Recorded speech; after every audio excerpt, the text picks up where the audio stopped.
Réfléchis. Au lieu de dire, je comprends pas, pourquoi je suis malade, c'est pas normal, je suis... Non, tais-toi, réfléchis d'abord. Prends rendez-vous avec toi-même. Pourquoi la maladie a attrapé mon corps? Peut-être que je ne suis pour rien, mais peut-être que j'ai pas bien gardé mon cœur. Parce que l'âme est dans le sang. Quand l'âme est souillée, le sang est souillé. Il développe des maladies. Avant de dire, Seigneur, guéris-moi par les meurtrissures de Jésus, commence d'abord par dire à Dieu, pardon d'avoir laissé la peur, d'avoir laissé l'amertume, d'avoir laissé la déception entrer dans mon cœur. Je demande pardon. Je ne peux pas dire que c'est à cause de la maladie que j'ai accepté la peur. Non, je n'ai pas laissé mes yeux sur la parole, mes oreilles sur le message de la vérité. J'ai laissé mes yeux se balader et mes oreilles en train d'écouter les statistiques de la grandeur de Goliath. Cette maladie, elle a tué tant de personnes, elle est comme ça, elle est comme ci, Seigneur. Et c'est à force d'écouter les mauvais rapports, j'ai fini par développer la peur. Et c'est comme ça que la peur est rentrée. Je demande pardon.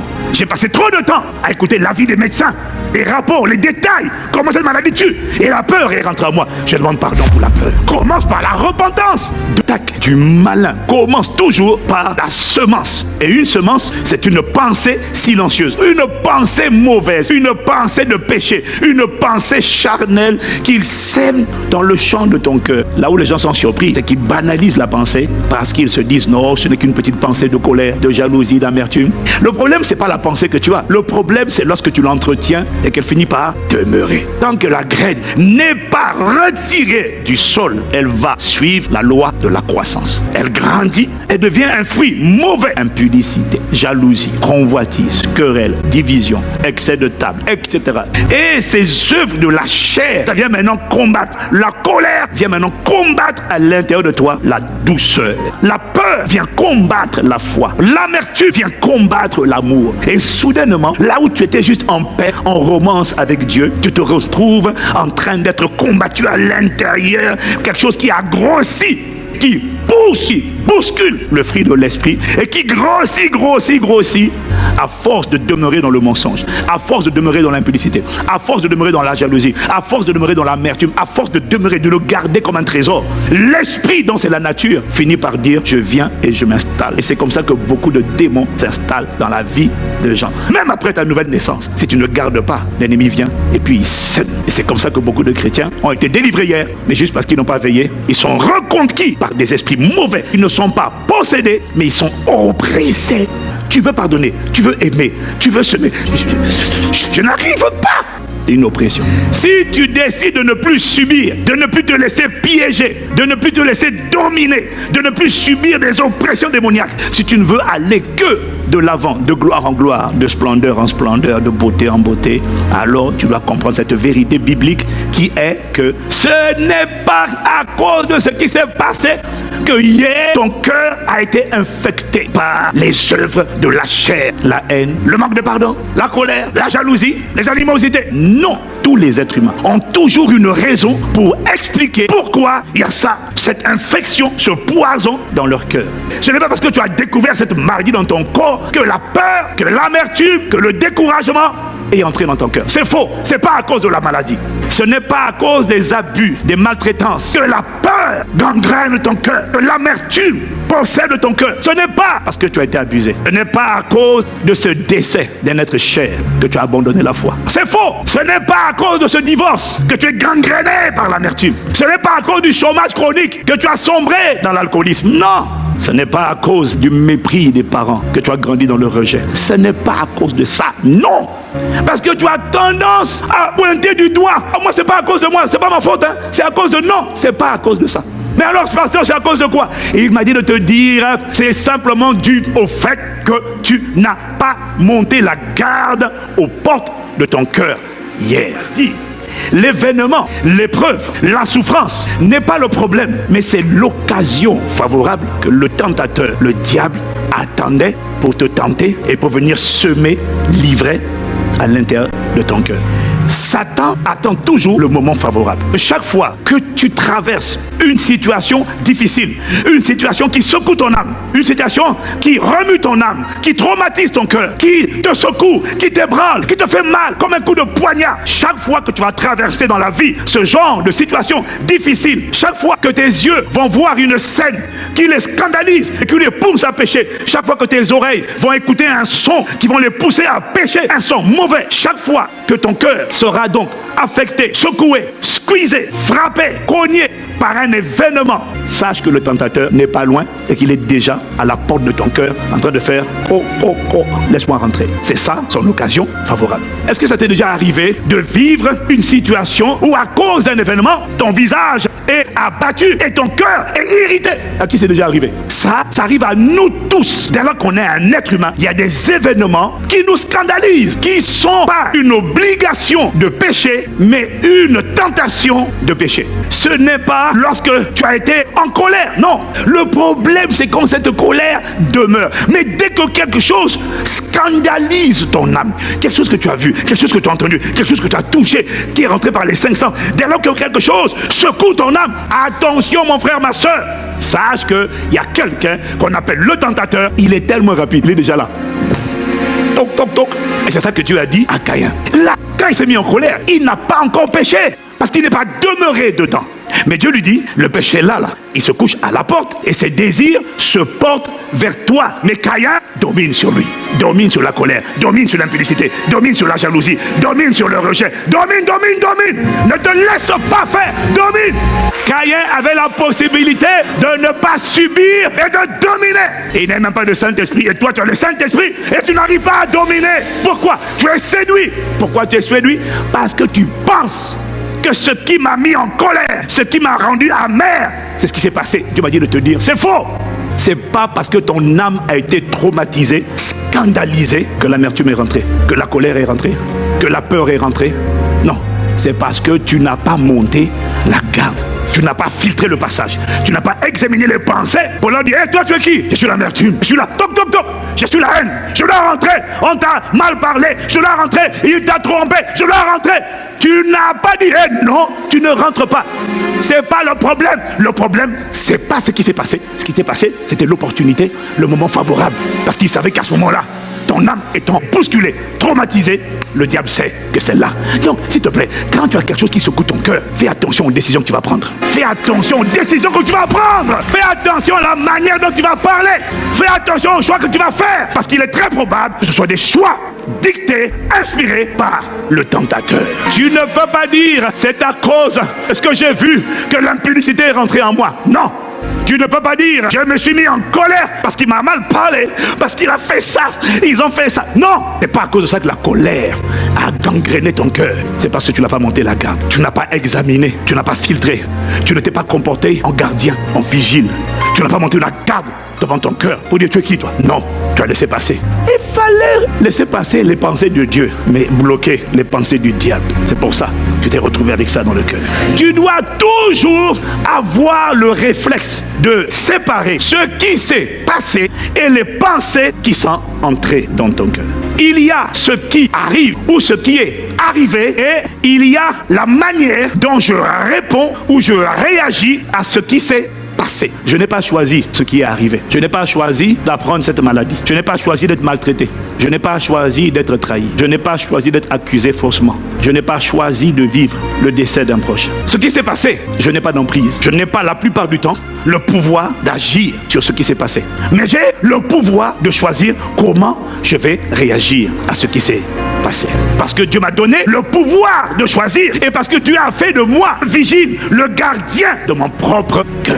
Tous les êtres humains ont le pouvoir de laisser passer ou de refouler des pensées. Ils ont le pouvoir de choisir. Face à cet assaut du diable, il y a deux types de réactions causées par deux types de vigiles, de gardiens ou de gendarmes. Parce que tu es le gardien de ton propre cœur. Il y a des gardiens qui, face aux mauvaises semences, aux mauvaises graines, aux mauvaises pensées, aux pensées de colère, aux pensées d'amertume, aux pensées de jalousie, aux pensées d'impudicité, aux pensées de rejet, aux pensées de culpabilité, aux pensées de peur, aux peurs de la mort, peur de ci, peur de ça. Il y en a qui face aux attaques lorsque le diable veut venir semer ces mauvaises pensées. Il y en a qui disent, ah non, tu ne passes pas, et il repousse avec l'antidote de Dieu. Dieu a une antidote pour toute poison que Satan veut mettre dans ton cœur. Les deuxièmes, c'est pas qu'ils ne repoussent pas, c'est qu'ils démissionnent. Ils abandonnent leur poste, ils fuient leur responsabilité. La question que tu dois te poser, c'est quel type de vigile toi tu es? Est-ce que tu fais partie de ceux-là qui repoussent les tentatives du tentateur de se mettre livrés dans leur propre cœur? Ou est-ce que tu fais partie de ceux qui fuient leurs responsabilités, qui démissionnent, ils désertent et ils abandonnent le poste de gardien? À quoi, pasteur, est-ce que je reconnais que j'ai abandonné le poste de vigile, de gardien, de gendarme de mon cœur? Tu as abandonné ton poste chaque fois que tu as dit, ce n'est pas à cause de moi que cette pensée est rentrée. Quand tu as pointé une personne ou des événements, tu viens de démissionner de ta responsabilité, abandonner ta responsabilité, tu viens de fuir ta responsabilité et tu viens de laisser la porte ouverte. Chaque fois que tu dis, ce n'est pas à cause de moi, il avait qu'à pas faire ça, il avait qu'à pas faire ça, c'est à cause de lui. Tu n'es plus responsable. Tu es en train de dire que tu n'es plus responsable de ce qui entre dans ton cœur. Si tu n'es plus responsable, c'est que tu as démissionné de ta responsabilité. Parce que Dieu te voit comme le responsable de ce qui rentre en toi. Oui. Cette tendance de l'homme à blâmer autrui, ça n'est pas d'aujourd'hui. Depuis que le péché est entré en Adam, ça a commencé là. Entendu? Ah, moi, je suis pour rien. C'est pas à cause de moi, c'est à cause, de toi, Dieu, qui l'a mise à côté de moi. Et deuxièmement, c'est elle qui m'a induit en erreur. Regarde la réaction de Ève. Et Dieu maintenant se tourne vers Ève. Ève, qu'est-ce que tu as fait? Ah, c'est pas moi, c'est le serpent. Au lieu de dire, je suis responsable, je me suis laissé piéger. Je me suis laissé séduire. Je n'aurais pas dû laisser la convoitise entrer en moi. C'est comme les hommes qui disent, je me masturbe parce que je l'ai vu. J'ai vu une scène. La sœur s'est habillée comme ça. Si elle s'était pas habillée comme ça, je n'aurais pas fait ça. Oh, la sœur, faut pas t'habiller comme ça. Mais mon frère, tu peux pas blâmer aussi la sœur. Tu dois juste reconnaître que c'est parce que tes yeux, le premier regard était innocent, le deuxième était volontaire. Et que le deuxième regard a pris une rafale de photos. Puis après, l'ordinateur de bord appelé la chair a fait maintenant des calculs, recalculs, agrandissements. Même là où la chose était petite, on a juste vu le petit bout là. Mais là, au niveau de la poitrine. Mais là, la chair a agrandi dans ton esprit la scène qui était petite. Ce n'est pas à cause de ce qui s'est passé que ton cœur a été infecté. C'est à cause de ce que tu n'as pas gardé ton cœur. La raison pour laquelle je me suis mis en colère, c'est parce qu'il a fait ça. C'est faux. Je suis amer, je suis déçu parce que je n'ai pas vu ça. C'est faux. C'est un mensonge du diable. Pourquoi? Parce que les Écritures, l'Ancien Testament, le Nouveau Testament et la vie autour de toi, dans ton époque, dans ta génération, tu es environné d'une nuée de témoins qui ont vécu les mêmes expériences traumatisantes, qui ont vu les mêmes scènes, écouté des mauvaises nouvelles, qui eux aussi, leur âme a été secouée, a été ébranlée, a souffert, a été cognée, a été poignardée, mais ils n'ont pas laissé le tentateur rentrer et semer le poison de la de la déception, de la convoitise, de l'impudicité, de la colère, du rejet. Ils n'ont pas laissé Satan semer quelque chose en eux. Tu ne peux pas dire c'est parce que ma mère ne m'aime pas que je suis comme ça. Non, Dieu t'aime. Oui, mais mon père m'a rejeté. Dieu t'a accepté. Ton père ne t'a pas rejeté. Tu dois dissocier toi et l'enfant qui a grandi avec son père quand tu étais toute petite. Parce que la Bible dit, si quelqu'un est en Christ, il est une nouvelle création. C'est le même corps, mais ce n'est pas la même personne. La personne rejetée, va la voir dans ton enfance et tu lui dis, je suis désolé pour toi, mais moi qui suis là, je suis une nouvelle personne. Je n'ai pas été rejeté. Ton père ne m'a pas connu parce qu'il n'a pas connu le Saint-Esprit. Je suis une nouvelle création. Tu dois dissocier toi, Christ, et ton ancien homme, Adam. Car ce n'est plus moi qui vis, c'est le Christ qui habite en moi. Il y a un nouveau résident à l'intérieur de moi. Le diable n'entre pas dans la vie des gens comme ça, non. Non, il y a un processus. Il sème une pensée mauvaise. Cette pensée n'est pas arrachée par la repentance. Et elle grandit, elle devient du fruit. Et quand le fruit devient mûr là, à l'intérieur, maintenant ça prend de la place, ça grossit. Et ça commence à étouffer le fruit de l'esprit. Et soudainement, quand le fruit de la chair, les œuvres de la chair demeurent, ces œuvres sont une invitation automatique à des démons qui rentrent dans la vie des gens. J'ai vu des gens, pasteur, tu vis dans la sainteté. Et puis un jour, comme tu crois que ta communion avec Dieu est à un niveau vraiment tellement fort, il se permet, et puis il regarde des films pornographiques. Et quand il regarde des films porno, il regarde, et puis il dit, ah bon, donc c'est de ça que les gens parlent, hein, pendant les soins pastoraux. Ah, c'est comme ça qu'ils se font. Et puis il est en train de voir toutes les scènes les plus abominables qu'il ne faut pas voir. Et pendant qu'il voit, il se dit, oh, c'est rien ça. Ah, donc c'est ça, ah, je comprends maintenant. Ah, donc c'est ça qu'il pratique, ah, ok. Ah, telle pratique perverse là, ah, ok. Une fois, deux fois, ok. Et puis ce qu'il ne tolérait pas, ce qu'il ne supportait pas au début, il est passé en quelques jours de l'objection à la tolérance, de la tolérance à la participation au péché et de la participation au plaisir. Voilà comment, parce qu'on n'a pas protégé ses cinq sens, on se met à aimer ce qu'on a détestait, on se disait, ça, je ne peux pas faire ça. Et on se met à prendre plaisir à ça. Parce que tu t'es pris pour un surhomme. Ce n'est pas à cause de ce qui s'est passé que ton cœur a été infecté. C'est parce que tu n'as pas monté la garde. Si tu ne comprends pas ce message, demain tu redeviens une proie. Moi aussi je me sens scandalisé. Comment? Chaque fois que je reçois des gens rendez-vous, leader, n'importe qui, quelle que soit l'ancienneté spirituelle. Non mais, là ma femme, je l'ai frappée parce qu'elle m'a mal parlé. C'est pas parce que tu as mal parlé que la colère est rentrée. Il y en a d'autres à qui on a mal parlé, la colère a été repoussée. Tu as le pouvoir de choisir ta réponse. Si face à la colère qui frappait à la porte de ton cœur, tu as fait 3 choses. Premièrement, si tu avais d'abord demandé pardon à Dieu pour t'être mis en colère, tu ne justifies pas la colère. Tu dis Seigneur pardon, je ne me suis pas comporté en bon vigile. J'ai laissé rentrer la colère, elle est dans mon cœur. La plupart des gens ne font pas ça, ne font pas ça. Tu viens en entretien, non mais au boulot, les collègues m'ont dit ça, on m'a injurié, on m'a critiqué, ça m'a énervé. Et moi, combien de fois on m'a critiqué, combien de fois on m'a injurié, combien de fois on m'a sali, combien de fois on m'a attaqué faussement. Tu m'as vu répondre, ah non, c'est comme ça, je ne fais pas. Tu m'as vu faire ça, tu m'as vu faire ça. Non, pourquoi? J'ai choisi la réponse, j'applique l'antidote de Dieu. Premièrement, il dit Père, même quand ça m'a énervé la première fois, il dit Père, je ne peux pas accepter la colère. J'ai commis une erreur, je me suis laissé piéger. Je demande pardon. Deuxièmement, je demande pardon pour ceux qui m'ont fait du mal, ceux qui m'ont offensé, pour cet homme qui m'a trahi. Je demande pardon pour ce frère qui m'a insulté, pour cette sœur qui m'a calomnié. Je demande pardon pour sa folie. Tu sais pourquoi je demande pardon? Parce que derrière les gens qui te blessent, moi j'ai appris à voir les gens qu'on a blessés. Tu sais, les gens reproduisent ce qu'ils ont vu et qui est inscrit dans leur subconscient. Derrière les gens qui te calomnient, qui te critiquent, rentre dans son enfance. Tu vas voir qu'elle est en train de faire avec toi ce qu'on a fait avec elle. Elle est manipulée. C'est pour ça que la Bible dit le combat n'est pas contre la chair et le sang. Ce sont des entités qui agitent les gens. Mais toi, tu ne regardes pas l'esprit qui agite la personne. Tu regardes la personne et tu dis c'est toi, je t'en veux. Non, Jésus a dit pardonne-leur. Étienne a dit ne leur impute pas ce péché. Seigneur, pardonne-leur. Ils sont agités par des esprits de haine. La Bible dit que Paul respirait le meurtre et la menace. Il y avait un esprit de meurtre et puis un esprit d'intimidation. Au nom de la loi, je vais tuer tous ces chrétiens. C'était un démon. Mais lorsque Jésus s'est révélé à lui, qu'il a contemplé Jésus, il a dit mon Dieu, c'est toi que je combattais, je ne savais pas.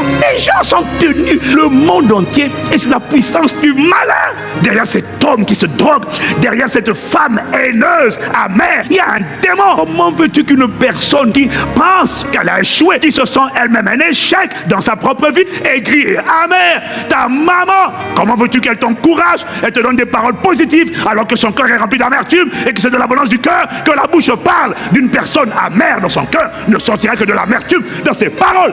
Et toi tu dis, elle m'a mal parlé, ça m'a fait mal. Fiche-lui la paix. Regarde avec les yeux de l'esprit et tu verras une femme qui ne fait que donner ce qu'elle a. Ne viens pas me dire c'est parce qu'elle m'a fait ci, c'est parce que mon père m'a mal parlé. Mais lui-même, son père lui a mal parlé. C'est pas parce qu'il t'a mal parlé que tu as le rejet. Non, c'est parce que tu n'as pas monté la garde. Tu n'as pas protégé ton cœur.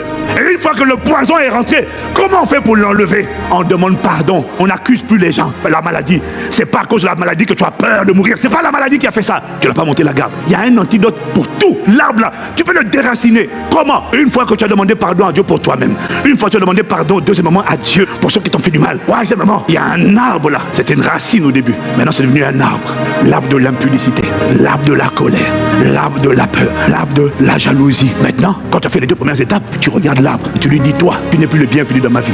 Parce que derrière l'arbre là, il est probable qu'il y ait un démon. Mais ne t'inquiète pas, le plus fort habite en toi. Tout ce dont il a besoin, c'est que tu élèves la voix et que tu dises à cette montagne, déplace-toi de là, déracine-toi de mon cœur, je te jette dans les lieux arides. Esprit impur qui te cache derrière cette montagne d'impudicité, de jalousie, de colère, d'amertume, dégage de mon cœur, va dans les lieux arides. Si jamais quand tu commences à parler comme ça, tu as une secousse, tu dis ça tombe bien, c'est ton dernier jour dans mon corps. Dégage, lâche ton emprise sur mon âme, lâche mon âme, lâche mon âme, dégage. Quand tu feras ça, va expérimenter la liberté des enfants de Dieu. Si tu avais fait les 2 premières étapes, la colère ne se serait pas installée. Tu n'aurais même pas eu besoin de parler à la montagne, elle serait partie. Et quand la montagne est là que tu n'as pas veillé, maintenant il faut lui parler. Si face à la peur de la maladie, il y a beaucoup de gens qui sont malades, qui prient, mais la prière n'a pas d'impact. Parce qu'à l'intérieur, tu as la peur. Et il y en a, non seulement ils ont la peur, mais ils ont la déception. Pourquoi Dieu a permis ça? Je ne comprends pas. Tu ne peux pas faire cohabiter la peur avec la foi, la déception avec l'action de grâce. C'est pas possible. Tu dois choisir. Cette déception-là, c'est de l'amertume déguisée. Cette déception annule l'amour de Dieu. La foi n'arrive pas à travailler. La foi a besoin des ailes, d'être catapultée. Elle n'arrive pas. Et l'amertume. Pourquoi Dieu a permis que je sois malade? Pourquoi Dieu a permis ça? Pourquoi? Ça, c'est l'amertume. C'est le langage des gens amers. Tu es en train d'accuser Dieu comme Adam a accusé Dieu. Dieu n'y est pour rien. Il a dit le malheur atteint souvent le juste. Mais l'Éternel en délivre. Mais c'est pas automatiquement. Il faut qu'il trouve la foi. Parce que la Bible dit, au jour du bonheur, sois heureux. Au jour du malheur, réfléchis. Au lieu de dire, je comprends pas, pourquoi je suis malade? C'est pas normal. Je suis... Non, tais-toi. Réfléchis d'abord. Prends rendez-vous avec toi-même. Pourquoi la maladie a attrapé mon corps? Peut-être que je ne suis pour rien. Mais peut-être que j'ai pas bien gardé mon cœur. Parce que l'âme est dans le sang. Quand l'âme est souillée, le sang est souillé. Il développe des maladies. Avant de dire, Seigneur, guéris-moi par les meurtrissures de Jésus, commence d'abord par dire à Dieu, pardon d'avoir laissé la peur, d'avoir laissé l'amertume, d'avoir laissé la déception entrer dans mon cœur. Je demande pardon. Je ne peux pas dire que c'est à cause de la maladie que j'ai accepté la peur. Non, je n'ai pas laissé mes yeux sur la parole, mes oreilles sur le message de la vérité. J'ai laissé mes yeux se balader et mes oreilles en train d'écouter les statistiques de la grandeur de Goliath. Cette maladie, elle a tué tant de personnes, elle est comme ça, elle est comme ci, Seigneur. Et c'est à force d'écouter les mauvais rapports, j'ai fini par développer la peur. Et c'est comme ça que la peur est rentrée. Je demande pardon. J'ai passé trop de temps à écouter l'avis des médecins, les rapports, les détails, comment cette maladie tue. Et la peur est rentrée en moi. Je demande pardon pour la peur. Commence par la repentance. 2. Rentre dans l'action de grâce. Mais repens-toi d'abord. Après, tu rentres dans l'action de grâce et tu remercies Dieu. Pourquoi? Pour la maladie? Non. Remercie-le de ce qu'il a avec toi. Remercie-le de ce qui fait concourir toutes choses pour le bien de ceux qui l'aiment. Remercie-le pour l'œuvre achevée de la croix. Remercie, rends grâce. 3e, quand tu as rendu grâce, parle à la maladie. Dis-lui ce qui va lui arriver. Tu es un mensonge dans mon corps. Tu n'es pas vrai. Tu es réel, mais tu n'es pas vrai. L'esprit de vérité va triompher dans mon corps. La loi de l'esprit de vie en Jésus-Christ m'a libéré, affranchi de la loi du péché de la mort. Je te dis, on te cherchera, toi, maladie. On ne te trouvera pas. Mon corps t'expulse et te dégage. Si tu avais prié comme ça, tu t'étais comporté comme ça, je te dis que la peur, la déception, l'aigreur ne serait pas rentré dans ton cœur. Non, il n'aurait pas eu de place. Alors j'entends quelqu'un me dire, oui mais pasteur, je connais des gens qui ont fait ça, mais ils sont quand même morts de cette maladie. Alors ça n'a pas réussi. Tu vois, même si on ayant fait ça, je meurs avec cette maladie, la différence, c'est que je serais parti en héros de la foi. C'est dans la foi qu'ils sont tous morts sans avoir obtenu les choses promises. Ah, ça veut dire que la foi ne t'emmènera pas toujours ce en quoi tu as cru. La foi, il y en a qui vont voir la manifestation. Mais si jamais je pars sans voir la manifestation, je ne pars pas dans la confusion, je pars comme un véritable héros de la foi, parce que jusqu'à mon dernier souffle, j'aurais dit à cette maladie, tu ne m'appartiens pas à mon corps. La vérité, c'est que Jésus-Christ a tout accompli et il a pris sur lui mes maladies passées, présentes et futures. Je te vois sur la croix de Jésus crucifié, tu n'es pas sur mon corps. Jusqu'à mon dernier souffle, c'est ça que je dirai et je rendrai grâce à Dieu pour cette vérité. Et je dis au diable, tu es venu trop tard. Que je le vois ou que je ne le vois pas, tu as échoué lamentablement. Gloire à Dieu. Merci beaucoup d'avoir regardé cette vidéo. Dieu vous bénisse abondamment. N'oubliez pas que notre objectif, c'est de partager des résumés de prêches et de prières parce qu'ils sont vraiment importants pour nous en tant que des chrétiens. N'oubliez pas de partager, de liker et d'être toujours active avec la chaîne YouTube. Nous nous reverrons dans une prochaine vidéo. Soyez bénis abondamment. Ciao, ciao.